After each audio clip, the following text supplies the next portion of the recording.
मंदिरों से हिस्ट्री तक आज हम कुछ एक मंदिर का नाम लेंगे आपके सामने और उस मंदिर से जुड़ी हुई हिस्ट्री के बारे में डिस्कस करेंगे।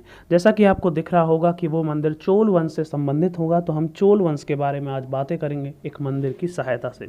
यह मंदिर आपके एग्ज़ाम के पॉइंट ऑफ व्यू से काफ़ी ज़्यादा इंपॉर्टेंट है। मैं सारी बातें ऑडियो पे ही बताऊँगा आपको, तो अगर आपने पेन कॉपी नहीं ले रखा है तो जल्दी से अपने हाथ में ले लीजिए और जो मैं बातें बताता हूँ उन्हें नोट डाउन कीजिए। मैं केवल इंपॉर्टेंट बातें बोलूँगा, फालतू बातें को ही नहीं बोलूँगा। तो चलिए हमारी वीडियो को स्टार्ट करते हैं। तो मैं जिस मंदिर के बारे में बात कर रहा हूँ उस मंदिर का नाम है राजराजेश्वर मंदिर। यह चोल साम्राज्य से संबंधित है और इसे राजराज प्रथम ने बनवाया था। यह शिव भगवान को समर्पित है और तंजावुर में इस समय स्थित है। 9वीं शताब्दी में चोल वंशों का आगमन हुआ और उस समय इनकी स्थापना विजयालय ने की थी। और यह स्थापना का अगर वर्ष की बात करूं तो 850 से लेकर 887 के मध्य ही इनकी स्थापना हुई थी। इसकी राजधानी इन्होंने तंजावुर को बनाई थी और तंजावुर का वास्तुकार कुंजर मल्लन राजराज पेरुथच्चन है। कुंजर मल्लन राजराज पेरुथच्चन है।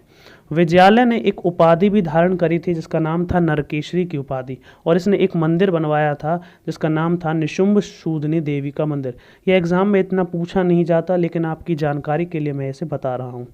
तक्कोलम का एक युद्ध हुआ था जिसके अंदर राष्ट्रकूट नरेश कृष्णथर ने परांतक वन को हरा दिया। यह परांतक वन चोल वंश का शासक था।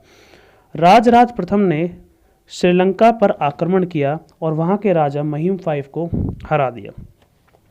इनके बाद एक राजा आते हैं जिनका नाम है राजेंद्र प्रथम।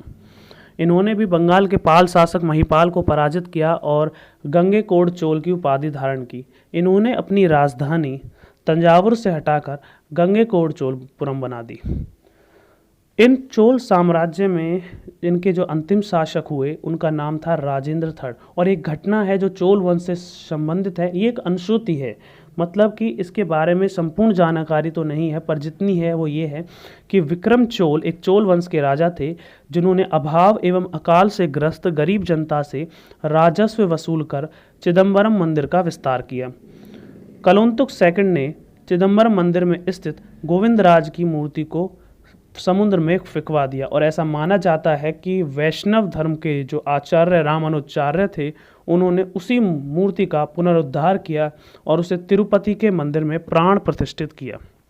कलोंतुक सेकंड ने इस मूर्ति को इसीलिए फेंक दिया था क्योंकि गरीब जनता जो कि अपना पेट नहीं भर पा रही थी उनसे कर वसूल कर विक्रम चोल ने इस मंदिर को बनवाया था। और एक बात है जो चोल प्रशासन से जुड़ी हुई है कि इनके उच्च अधिकारियों को पेरुरंदम बोला जाता है और निम्न अधिकारियों को शेरवंदम बोला जाता है।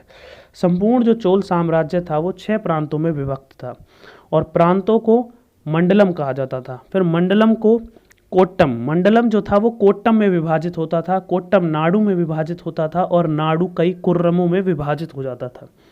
चोल साम्राज्य में एक सोने के सिक्के चलाए जाते थे जिन्हें कलंजू बोला जाता था।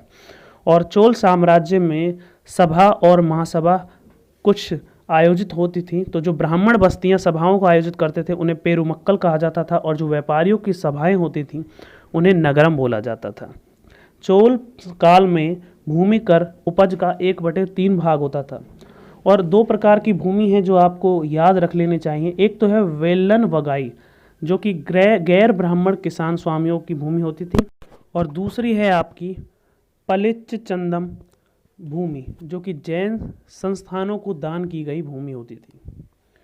तो दोस्तों ये आपकी जानकारी है। अच्छा, एक चोल काल में एक बंदरगाह भी था जिसका नाम था कावेरी पट्टनम। तो ये बातें इंपॉर्टेंट हैं चोल साम्राज्य से संबंधित, और राजराजेश्वर मंदिर की भी कुछ जानकारी मैंने आपको दी। तो आशा करता हूँ कि मैं आपको चोल साम्राज्य के बारे में